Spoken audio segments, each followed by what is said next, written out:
Health పై మాజీ మంత్రి కేటీఆర్ నోటికొచ్చినట్లు మాట్లాడుతున్నారని ఫైర్ అయ్యారు మంత్రి పొంగులేటి శ్రీనివాసరెడ్డి.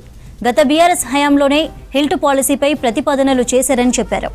మున్సిపల్ మంత్రిగా కేటీఆర్ తన వాళ్ల కోసం అడ్డగోలుగా సంతకాలు చేసి ఇండస్ట్రియల్ ల్యాండ్స్ ను కట్టబెట్టారని వివరించారు. ఐడీపీఎల్ బాలానగర్లోని ల్యాండ్స్ ను బీఆర్ఎస్ లీడర్లకు ఇచ్చేందుకు అడ్డగోలుగా సంతకాలు పెట్టారని చెప్పారు పొంగులేటి. గత ప్రభుత్వంలోనే జీవోలు కూడా ఇచ్చారని గుర్తు చేశారు మంత్రి. బీఆర్ఎస్ హయాంలో వందల కోట్లకు సర్కార్ భూములు అమ్మారని మండిపడ్డారు పొంగులేటి. ఇంత చేసి ఇప్పుడు కాంగ్రెస్ సర్కార్పై విషం కక్కుతున్నారని ఆగ్రహం వ్యక్తం చేశారు మంత్రి పొంగులేటి.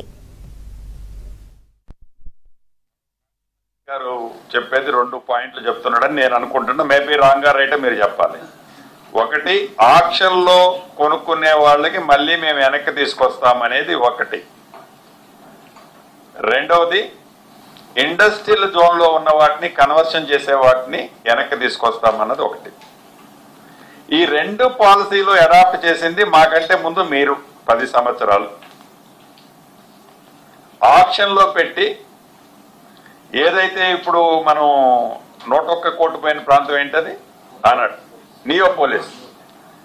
మీరు మంత్రిగా ఉన్నప్పుడే 101 కోటికి మీరు ఒరిజినల్ ఆక్షనా లేకుంటే డోర్ వెనక మీరుండి ఆక్షన్ పెట్టించారో నాకు తెలియదు, కానీ 101 కోటికి మీరు అమ్మారు. మీరు ఓఆర్ఆర్ అమ్మారు, దాన్ని అమ్మారు, కొన్ని వేల ఎకరాలు ప్రత్యక్షంగా అమ్మారు, పరోక్షంగా అమ్మారు. మేము ఏడాది వాటిని వెనక్కి తేలేదే, తెస్తామని చెప్పలేదే. ఇక కన్వర్షన్ విషయానికి వస్తే మొన్న చెప్పాను, మళ్ళీ కొన్ని ఇప్పుడు గుర్తొచ్చినాయి, కొన్ని చెప్తాను.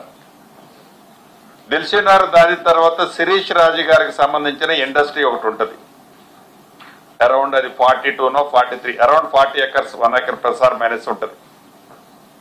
అది ఎప్పటి నుంచో శిరీష్ రాజు గారు ఆడ మెయింటైన్ చేశారు. వారు కాంగ్రెస్కి అప్పుడు సంబంధించిన వాళ్ళు.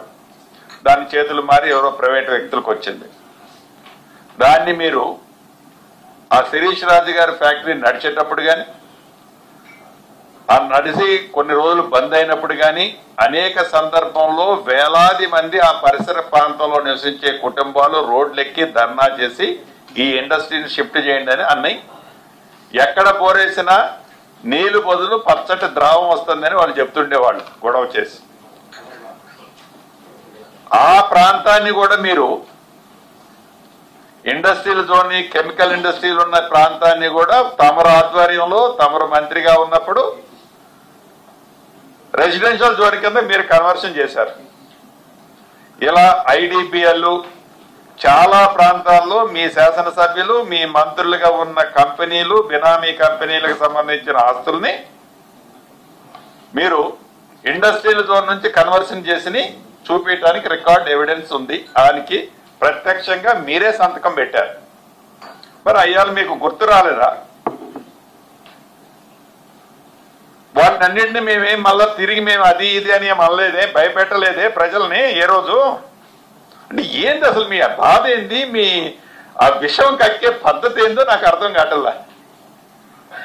మాట్లాడితే 5 లక్షల కోట్లు. ఏంది 5 లక్షల కోట్లు? ఎన్ని వేల ఎకరాలు ఉంది? 5 లక్షల కోట్లు ఏంటి? 5 లక్షల కోట్లు కిక్ బ్యాక్ వచ్చేది ఎట్లా? నోటికి ఏ అంకెలు ఏ పదాలు వస్తే మేము చేసినాం కాబట్టి అదే స్టైల్లో మీరు క్యాల్కులేట్, మీరు చేసిన స్టైల్లో ఇక్కడ మాకు చేయడానికి అంత ఇది నేషనల్ పార్టీ అంత ధైర్యము సత్తా మాకు నిజంగా లేదు. అంత సాహసోపేతమైంది మీది ప్రాంతీయ పార్టీ కాబట్టి మీ నాయన మీరు మీ కుటుంబంలో 4 కూర్చొని టిక్కులు పెట్టుకుంటారు. ఇక్కడ నడవదే.